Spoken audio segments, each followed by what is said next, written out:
Restez à l'écoute pendant la prochaine demi-heure. Mesdames, Messieurs, bienvenue à l'émission Toute la Bible en parle.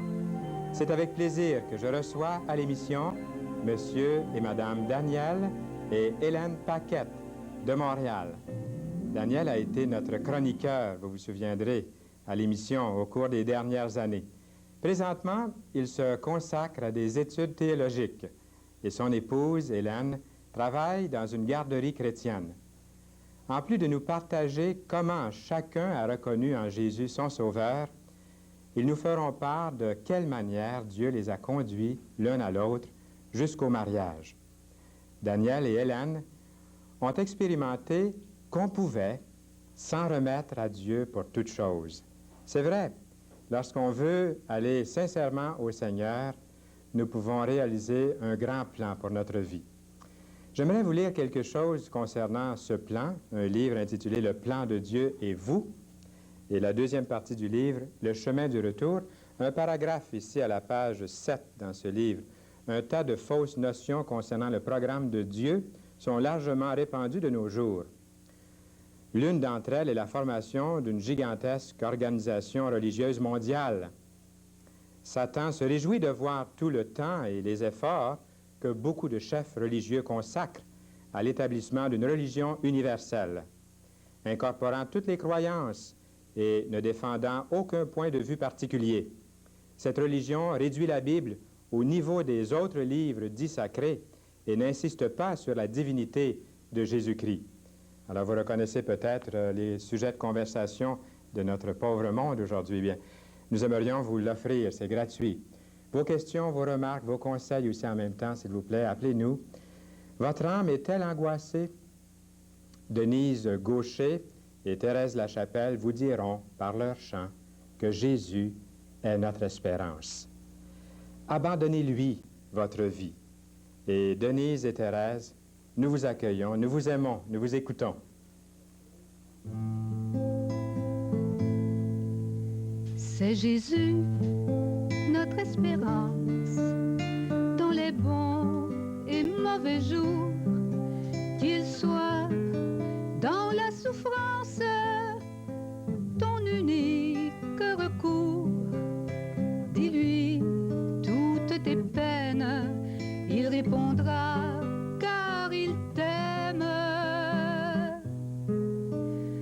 Abandonne-lui ta vie, tes craintes avec ses tourments, il est le seul chemin. Viens à lui, il t'attend. C'est un fidèle ami qui est toujours présent. Il est le seul chemin. Viens à lui, il te tend la main. Si ton âme est angoissée, il apaisera ta douleur. Il connaît tes pensées, il est ton cœur, il est l'amour suprême. Crois en lui, car il t'aime. Abandonne-lui ta vie, tes craintes avec ses tourments. Il est le seul chemin. Viens à lui, il t'attend. C'est un fidèle ami qui est toujours présent. Il est le seul chemin. Viens à lui, il te tend la main. À sa voix qui t'appelle, réponds-lui, ô Seigneur, je veux humble et fidèle te consacrer mon cœur. Je vivrai par la foi, je veux vivre que pour toi.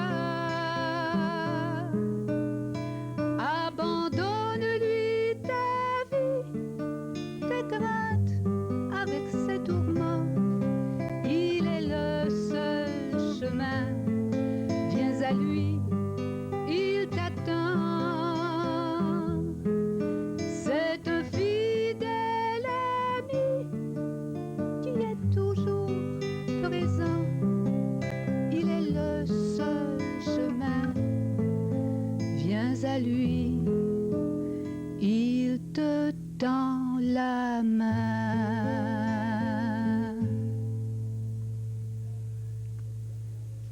Viens à lui, il t'attend. Merci Denise et Thérèse. Nous espérons que vous allez recevoir le même désir qu'elle de venir au Seigneur Jésus-Christ. Merci Denise Gaucher et Thérèse Lachapelle pour ce beau chant. Avant de nous rendre auprès de Daniel et Hélène, faites vite, il reste encore quelques secondes et vous pouvez nous appeler aussi au cours de toute l'émission pour ce livre. Et maintenant, rendons-nous auprès de Daniel et Hélène. Paquette, bienvenue à Toute la Bible en parle. Quand on pense qu'il y a quelque temps, Daniel, un habitué de Toute la Bible en parle, était ici en studio, nous donnait des chroniques. Et puis aujourd'hui, il est accompagné de son épouse, Hélène. Quel plaisir à côté du fleuve Saint-Laurent. Je pense qu'on pourrait dire que nous sommes en vacances, même si vos vacances sont terminées. Les nôtres ici, on y goûte encore un petit peu aujourd'hui dans cette beauté là, de Verchères. Comment ça va, vous deux? Ça va bien. Et Oh oui. qu'est-ce que vous faites? Racontez-nous un peu votre vie, ce qui s'est produit, quelque chose de fantastique, là, un mariage, des fréquentations et tout ça. Est-ce que vous voulez nous en parler un petit peu? Oh, c'est une chose extraordinaire, je trouve, de pouvoir être marié. Quand ça fait longtemps qu'on attend. Tantôt, quelqu'un disait mieux vaut tard que jamais. Mais je me disais, dans un sens, mieux vaut jamais que tard si c'est pas la bonne chose à faire, parce qu'il y a tellement de gens qui se marient aujourd'hui et qui le regrettent après un bout de temps. Je suis content d'avoir attendu le temps que j'ai attendu et de voir qu'aujourd'hui, c'est bien réussi, c'est bien ancré, c'est bien parti, c'est un bon départ. Qu'est-ce que vous faites comme activité depuis votre mariage? Vous êtes déjà, je sais que vous êtes des gens très engagés, des chrétiens très, très engagés au niveau de l'Église locale et aussi dans plusieurs activités. Est-ce que vous voulez nous dire un peu ce que vous faites tous les deux en ce moment? Hélène, tiens. Ben moi, en ce moment, là, je travaille d'une garderie chrétienne et ça fait 2 ans. Puis c'est vraiment enrichissant de travailler avec les enfants. J'aime beaucoup ça. Puis surtout, en étant avec le Seigneur, on peut tellement apporter aux enfants. Puis les enfants sont là, puis ils écoutent, puis ils apprennent, ils sont tellement spontanés, puis ils apprennent avec facilité, peut-être plus que nous autres, mais puis c'est ça, c'est vraiment la garderie, un service qu'on donne aussi aux parents. Oui. Puis vous parlez de quel âge des enfants? Ben, la garderie, il y a de 18 mois à 5 ans, 6 ans. Puis vous dites, Hélène, que vous leur parlez du Seigneur à cet âge-là. Vous vous sentez libre de leur présenter l'Évangile. Ah oui, ah oui. De quelle façon faites-vous ça, leur présenter Soit par des histoires, puis soit aussi juste en regardant la nature ou juste par en disant merci pour la nourriture qu'on prend ou des petites choses des fois. Puis les enfants apprennent très vite, puis vu que les parents sont pas chrétiens, alors les enfants, ils arrivent chez eux, puis quand c'est l'heure de manger, ben merci Jésus, hein? Les Ils font une petite prière avant le C'est ça. repas à la Ouais, garderie, ça puis va continuent arriver. la même chose à la Ouais, maison. ça va arriver. C'est un bon témoignage. Ah oui, ah oui. Parce Et qu'on- puis, oui, on fait des visites aussi de temps à autre pour aller voir les parents, pour parler, discuter de leur enfant, puis les problèmes qu'ils peuvent avoir, ou si ça va bien, ça va bien. Puis en même temps, si on peut leur parler de l'Évangile, ben c'est encore le fun. vous prenez vraiment soin des enfants, puis même des parents. C'est une garderie un peu spéciale que vous avez là. Et puis, Daniel, pendant cette période-là, tu voulais ajouter quelque chose, je crois, Daniel? Oui, c'est vraiment spécial. Il y a des gens qui pourraient dire que qu'est-ce que vous faites avec nos enfants, leur parler de religion puis des choses comme ça. Mais même les parents qui viennent à la garderie se rendent compte après un bout de temps que leur enfant est peut-être dans des bons chemins. Il y a des parents qui laissaient faire à leurs enfants n'importe quoi avant de venir à la garderie, qui avaient de la difficulté avec leurs enfants ou qui avaient telle ou telle attitude envers leurs enfants. Il y avait des problèmes et de la difficulté. Et après 2 ou 3 ans à la garderie, on voit que les enfants ont changé d'attitude. Puis en parlant avec les parents, ça aide les parents. C'est pas seulement de parler de Jésus, mais c'est ce que le Seigneur a fait dans notre vie qui fait la transformation, que le service qui est rendu auprès des enfants est beaucoup plus efficace. On voit des enfants qui arrivent à la garderie presque déboussolés, qui font mal aux autres enfants, qui ont beaucoup de difficultés. Et puis à travers le travail de la garderie, on voit que ils deviennent de mieux en mieux. Puis les parents remarquent ça. Puis ils vont se rendre compte que c'est un service qui est plus efficace que dans d'autres garderies. Ah oui. Et ça aussi, je trouve que ça apporte au témoignage chrétien, que c'est pas seulement des paroles, mais qu'il y a... Et des actes. C'est ça, il y a des actes. Paul parlait dans la Bible, l'apôtre Paul, que c'est avec la puissance de l'Esprit, c'est pas juste avec des paroles qu'il a pu démontrer et faire comprendre que l'Évangile était réel. Et tu as une certaine expérience aussi, Daniel, dans les garderies, je crois. J'ai travaillé à la garderie 3 ans, puis je m'en occupe encore d'ailleurs à l'administration. Est-ce que c'est là que vous vous êtes rencontrés tous les deux? Juste à côté. Il y a une église évangélique juste au coin de la rue, où d'ailleurs la garderie a commencé. C'était un service qu'on voulait offrir aux gens du quartier à cette époque-là. J'étais pas encore là.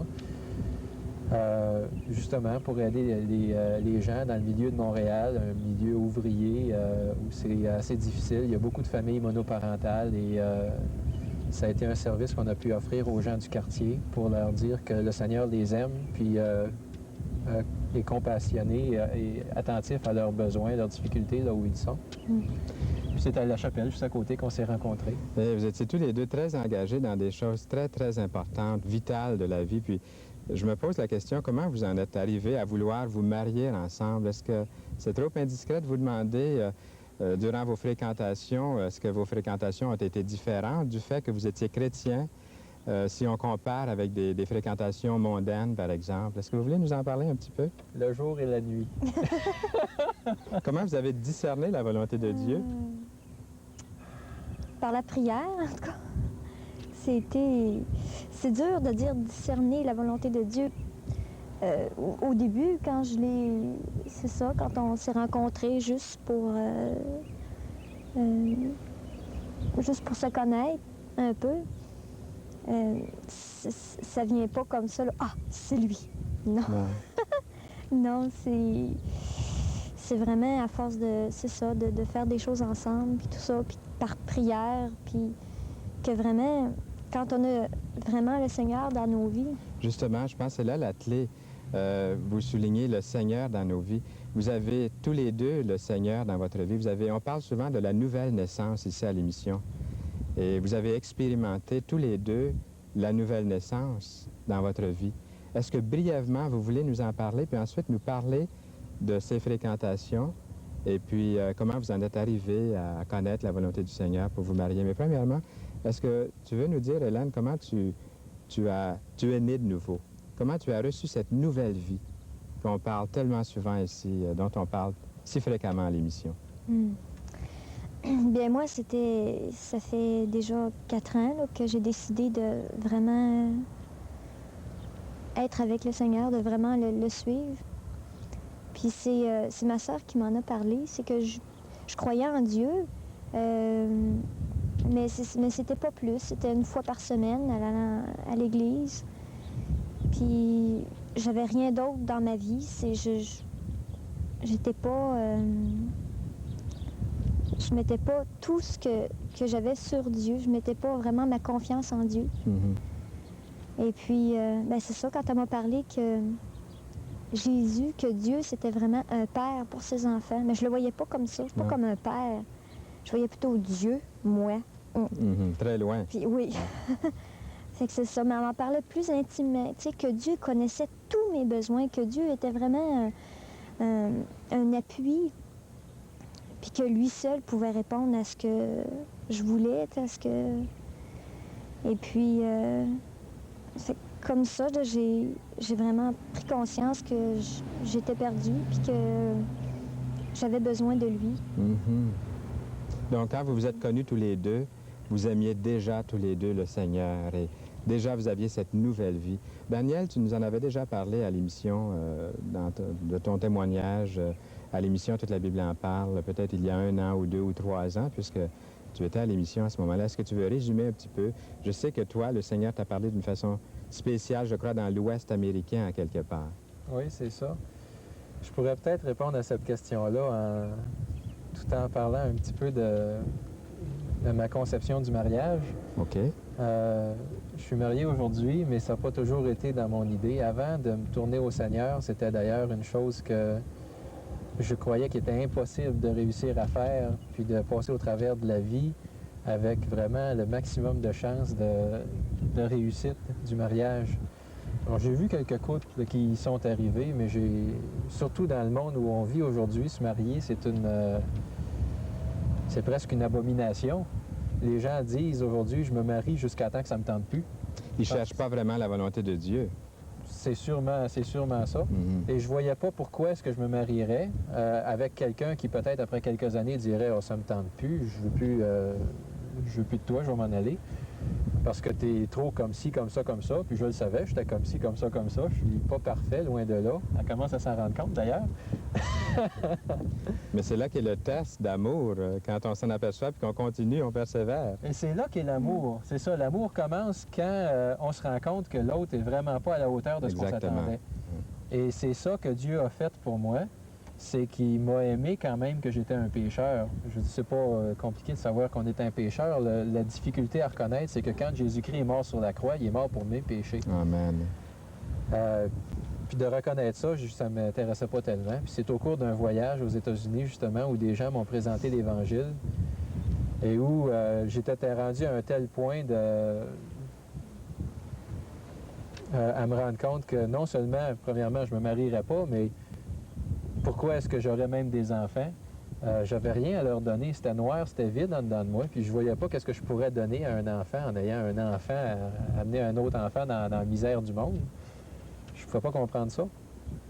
Et puis le fait que j'ai reconnu en Jésus-Christ le Seigneur de l'univers, celui qui tient toutes choses, et celui qui est venu pour me sauver, ça l'a complètement bouleversé mes valeurs. Ça m'a donné une espérance. D'abord, je pense la seule victoire réelle qu'on a dans la vie, c'est de pouvoir vaincre la mort. Oui. Et il n'y a personne qui y arrive. Je veux dire, c'est la dernière défaite de tous les grands vainqueurs, c'est qu'ils vont mourir. Et c'était la chose qui m'était le plus difficile à accepter. Mais maintenant, j'ai une espérance qui dépasse la mort. Alors, j'ai une vie aujourd'hui qui, justement, une nouvelle naissance dans une perspective de choses éternelles que je n'avais pas avant. C'est merveilleux. Et ça m'a amené à voir des couples chrétiens qui étaient déjà mariés depuis plusieurs années. Tu en es un exemple, tu es marié depuis plusieurs années, tu es chrétien. Et je voyais ces couples-là réussir leur mariage. Et justement, de comprendre que deux personnes qui croient en Jésus-Christ, qui ont un espoir en lui, qui fondent leur foyer en lui, avaient une capacité de passer au travers des épreuves que je n'avais pas rencontrées avant. Et c'est à ce moment-là que j'ai commencé à comprendre que peut-être ce serait possible qu'un jour je me marie. Puis quand j'ai rencontré Hélène, ça faisait un bout de temps que j'attendais. Et je me demandais si Dieu m'appelait à être marié ou à être célibataire. Je ne le savais pas encore, mais en fréquentant Hélène, j'ai pu me rendre compte que c'était la volonté de Dieu. Et j'ai pu m'engager dans le mariage tout en sachant que malgré qu'Hélène se rendrait compte de ce que je suis et que probablement elle en viendrait à un point où elle dirait vraiment « t'es pas du tout celui que j'avais pensé quand j'ai marié », j'ai quand même l'espérance qu'elle va être capable de m'aimer quand même en ayant reçu cet amour-là du Seigneur dans son cœur, oui. qui permet d'aimer, qui permet vraiment d'aimer. Et la même chose, moi, pour elle. Alors, c'est peut-être la chose centrale dans notre union qui nous permet de dire que même si on est interviewé aujourd'hui jeune marié, ça va faire 6 mois demain. Jeune marié. On a quand même l'optimisme, non pas seulement que l'optimisme, mais le désir solide de joindre les rangs de ceux qui sont mariés depuis quelques décennies. Ça, c'est toute une leçon, toute une prédication que tu viens de nous faire à ceux qui sont des vétérans du mariage, d'être fidèles et de continuer à vraiment marcher pour le Seigneur et de connaître sa volonté aussi. J'aimerais que on sait que maintenant que Hélène s'occupe d'une garderie, elle travaille. Et est-ce que tu veux nous parler pendant peut-être 1 minute et demie de tes activités à l'heure actuelle, Daniel? 1 minute et demie pour parler de mes activités à l'heure actuelle. Parce que je savais, en posant la question, qu'on aurait pu faire toute une émission. Mais juste pour nous situer un petit peu. Je pense que tout le monde est comme ça. On a beaucoup de choses à faire dans la vie. Actuellement, je suis en train de préparer un diplôme en théologie. Justement, ça a tellement changé ma vie que j'ai décidé d'y consacrer le restant de ma vie au Seigneur Jésus-Christ. Et l'endroit par excellence où on trouve où il est parlé de lui, c'est dans la Bible. Et j'ai décidé de prendre prendre du temps, de mettre du temps de côté pour comprendre davantage ce qui est écrit dans la Bible, pouvoir répondre à toutes les questions que je me pose, parce que j'en ai plusieurs. C'est pas parce que je suis venu au Seigneur que tout d'un coup j'ai tout compris de l'univers. Il y a encore de nombreuses questions qui me chicotent un petit peu. Et ça me donne l'opportunité de pouvoir creuser ces questions-là. C'est des questions que tout le monde se pose en rapport avec la vie, la mort, à partir d'aussi loin qu'Adam et Ève, la création, jusqu'à la fin des temps, qu'est-ce qui s'en vient. Et comment la Bible présente toutes ces choses-là, pouvoir un peu mieux comprendre, répondre à mes questions et éventuellement aider les autres qui se posent les mêmes questions et pas dire des choses à travers mon chapeau, mais avoir une connaissance un peu mieux équipée. Je pense qu'on doit être honnête envers les gens si on veut répondre à leurs questions, si on veut les aider d'une façon ou d'une autre. Et bien sûr, c'est ensemble que vous avez décidé de servir le Seigneur et de vous préparer pour le but d'être à son service. Est-ce que vous avez des objectifs définis ou c'est encore flou pour vous l'avenir? Est-ce que vous voulez nous en parler un petit peu? Ce que vous entrevoyez pour l'avenir ensemble? Peut-être que tu pourrais répondre à celle-là. Je vais répondre à l'autre. Mais en tout cas, ce serait de vraiment continuer à vraiment s'en remettre à Dieu pour toutes choses qui arrivent. Parce qu'il y a tellement on apprend tellement dans une vie de couple, tellement. On apprend à s'humilier. Si on veut vraiment, toutes les deux, marcher puis faire une seule chair. Hein, dans la Bible, il dit, ils se réuniront pour faire une seule chair. C'est toute une vie. Oui. En tout cas, c'est tellement beau d'avoir pu vous écouter tous les deux. 6 mois seulement, des jeunes mariés, mais déjà vous mettez la personne vivante et authentique du Seigneur Jésus-Christ comme centrale dans votre vie. On le sent, on le sait. Vous en avez témoigné. Merci beaucoup, Daniel et Hélène Paquette, et revenez-nous bientôt à l'émission Toute la Bible en parle. Merci. Merci. Oui, merci beaucoup, Daniel et Hélène Paquette. Et c'était vraiment un bon entretien avec eux et on espère de les avoir bientôt à nouveau à l'émission. J'en profite, ça fait longtemps qu'on ne s'est pas parlé, là, et il y a toujours ce livre. C'est la dernière fois, c'est la dernière fois que nous vous l'offrons au cours de cette série, Le plan de Dieu et vous, le chemin du retour, et aussi l'Évangile de Jean, si vous ne possédez pas déjà un Évangile. Appelez-nous dès l'instant pour nous faire connaître vos questions, vos remarques. Il nous fait tellement plaisir d'accueillir Denise Gaucher qui chante « L'amour de Jésus ». Denise, nous vous écoutons. Communiquer cet amour de Jésus.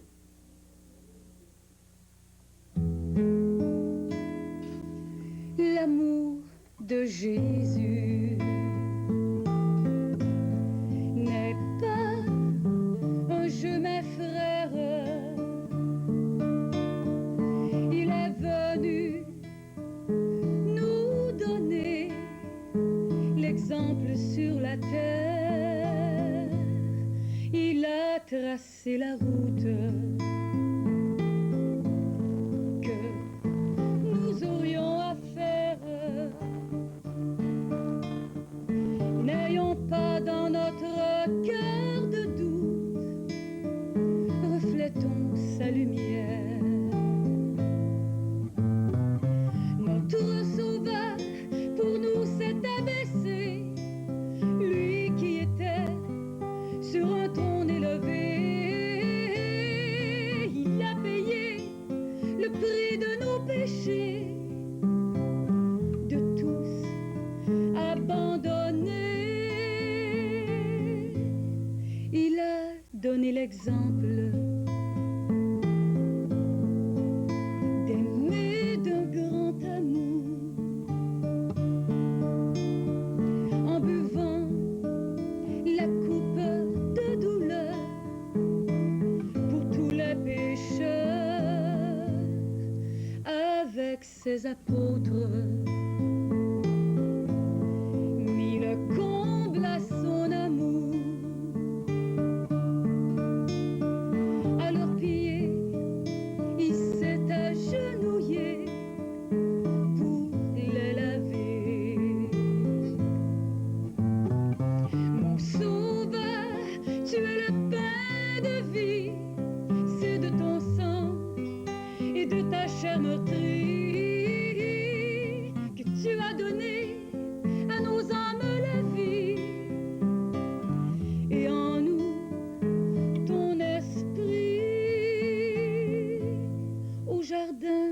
de Gethsémane. Il implora son père. De son corps, le sang coulait. Dans son cœur, il souffrait. Ses apôtres endormis ne pouvaient pas comprendre l'amour profond que Jésus avait, combien il les aimait. Toutes les fleurs de Gethsémane l'ont vu pleurer, ont vu ses larmes couler. Jésus, je t'aime, merci pour ton amour. Je t'aimerai toujours.